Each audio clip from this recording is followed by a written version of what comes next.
Welcome to the Panic Room, where we talk about all things panic-inducing. I am the Queen of Panic. Warning, some episodes may contain content that may be disturbing to others. Viewer discretion is advised. Now let the games begin. Thunder rolls over a small desert town in Southern California. In the Dougal house, glass trinkets on the shelves shudder, threatening to fall. Sean, an 18-year-old boy with dark hair and glasses, clamps his hand over a ceramic mermaid to hold it in place.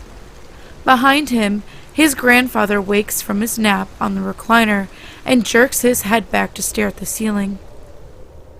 "Rain," says his grandfather, his voice low and hoarse. Sean lets go of the mermaid and cleans off his glasses with the sleeve of his hoodie as he turns around. Yep, we need it too. "It rains half the year in Cork," his grandfather says. Mom will probably get back before it starts, though. Sean says, ignoring him. He didn't care to hear another speech about how great and/or horrible things were back in Ireland. Sitting down on the faded orange sofa next to him, Sean returns to organizing his college registration papers on the coffee table.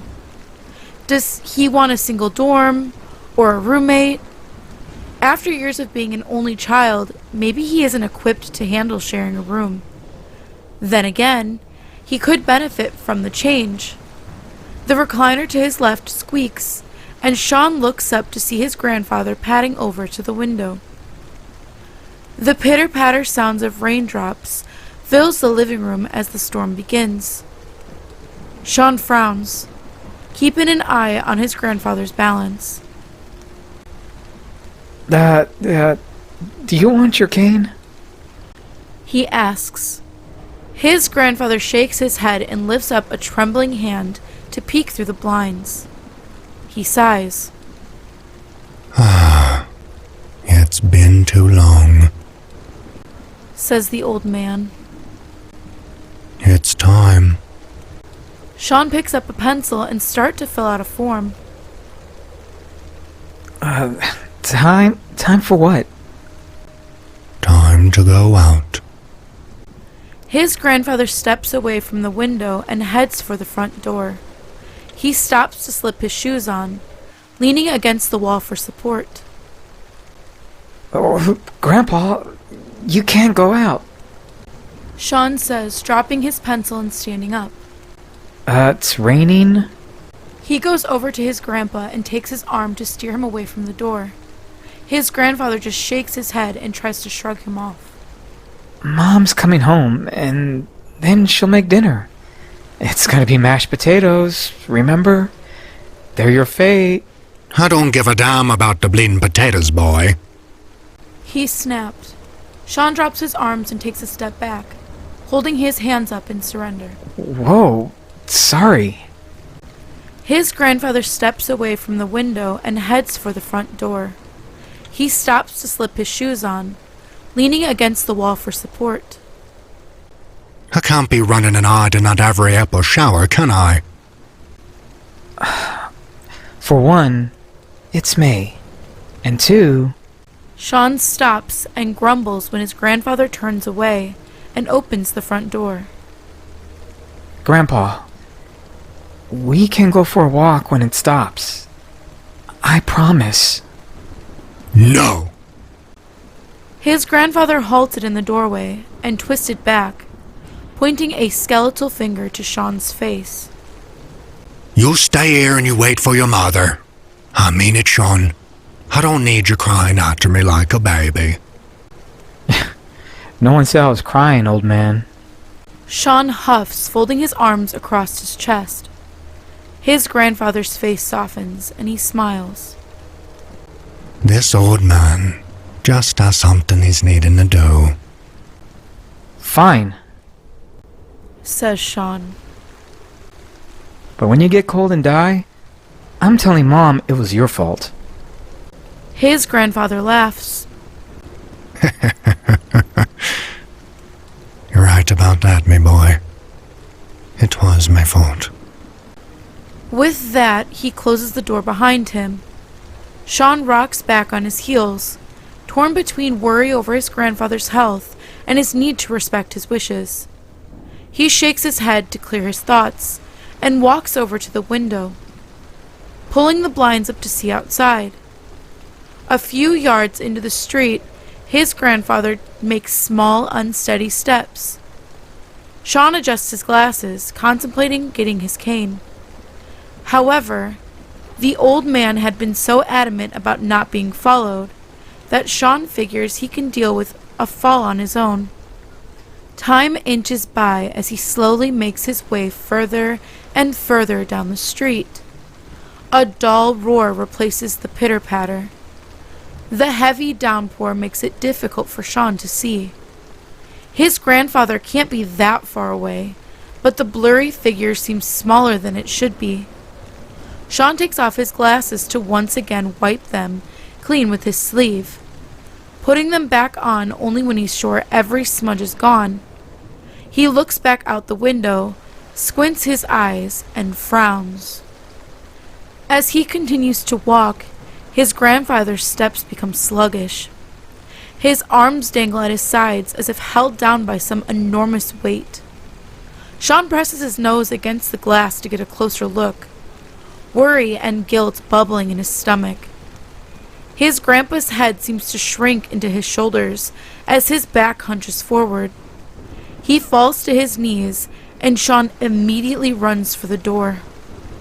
He throws it open and races into the street. Raindrops cling to the lenses of his glasses, obscuring his vision. Sean can't see what's happening, only going with instinct. His clothes quickly soak through to his skin. Puddles splash with every step, along with a sickening squish in his waterlogged shoes. The little moving shape of color Sean knows is his grandfather appears to crumble as he gets closer. Cupping his hands over his mouth, Sean calls out for him. His voice cracks and tears sting in his eyes. Sean wonders how he knew he would come crying after him. The worry and guilt in his stomach turns into nausea as the shape collapses, no longer even half the size of the old man it started out as. Sean stops and tries calling out again, but it just turns into a sob. He trudges forward, his pace much slower with the weight of all the water in his clothes. When he reaches his goal, he kneels down into the puddle to find nothing but a pile of clothes.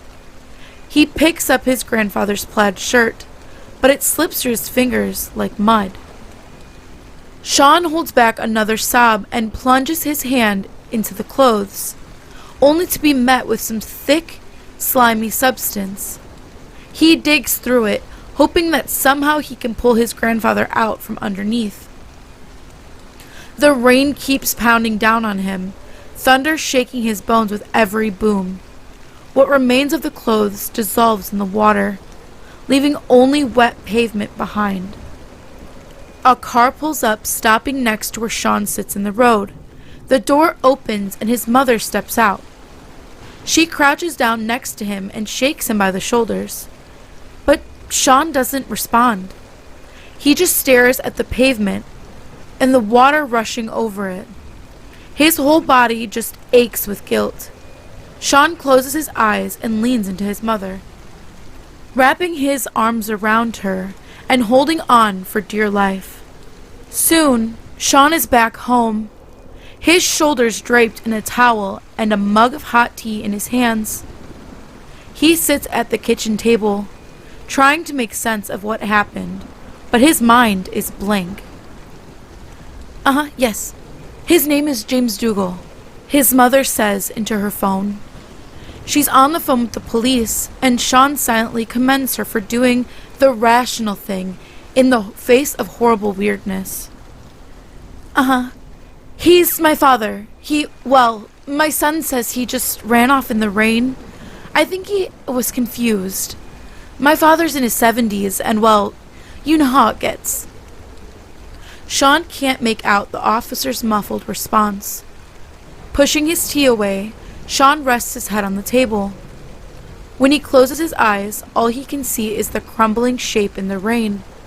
So he focuses his attention on the dancing shamrock pattern on the mug. It's one of those cheesy St. Patrick's Day gifts that his mother loves and his grandfather hates. Hanging up the phone, his mom leans against the table and purses her lips. I just don't get it. No kidding. Sean says flatly. If he crosses his eyes, the green and gold colors on the mug blend together and almost look pretty. Dad hated the rain, says his mom as she pulls out a chair and sits down. Hell, back when I was a kid, if the weather forecast was bad, we'd go on a road trip. He'd make a game out of it, like, the rain can't catch us, we'll outrun it. She sighs and rests her chin in her hand. I think that's why he moved here, you know? The low rainfall. That freak storm came out of nowhere, though. Sean looks up at her. Do you have any idea why he hated it? I think, she says as she tucks a lock of dark hair behind her ear, that it reminded him of Ireland. Rained half the year in Cork, says Sean, mimicking his grandfather's accent. He picks up his head and pulls the mug closer to him, running his thumb across the goofy shamrock faces. He frowned. Why did he leave? Oh, the mystery of my father's great departure, says his mother with a small smile. Probably running from the mob or something. You know, all those stories he would tell about him and his brothers trying to be con artists when they were your age. Sean nods and smiles. Yeah, they paint rabbit skins and sell them as seal skins. But the trick, says his mother, holding up a finger as if to give Sean his cue. He gladly complies. Was to get out of town before it rained. Sean sits up straight as the words leave her mouth. Did that have something to do with what happened? Was his grandfather trying to clue them in on something this whole time? Sean had always thought that the rain would wash off the paint and reveal their ruse, but maybe there was something more to it. His mother's warm hand covers his own, and he looks up to see her smiling at him. You don't need to worry, all right? She says. Grandpa just got confused. It happens. The police will find him soon, and this will be just another story. Right, says Sean. The urge to tell her what he really saw builds up in his throat like bile, but he takes a sip of tea to force it down. Did you want me to make you something? She asks. Sean shakes his head. No thanks. I'm gonna go to bed. Okay, now just let me know if you need anything, says his mother. Good night, Good night. says Sean as he gets out his chair and gets up from the table.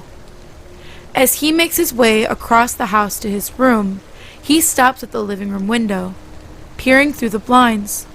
He trembles at what he sees. The storm is powerful, destructive. It whips the branches of sturdy trees back and forth until they break. The water floods the streets, trapping people in their homes. But the storm is also cleansing. It washes over the little town like baptism, removing all sins. The sunshine tomorrow will be brighter and more beautiful than ever before. Sean wonders why his grandfather fled the rain for so many years, but shakes his head to push away the thought. What's important is that he faced it, this unknown force that dissolved him in minutes. That night, Sean dreams of seals, their smooth bodies and slippery skin sliding through the infinite depths of the ocean.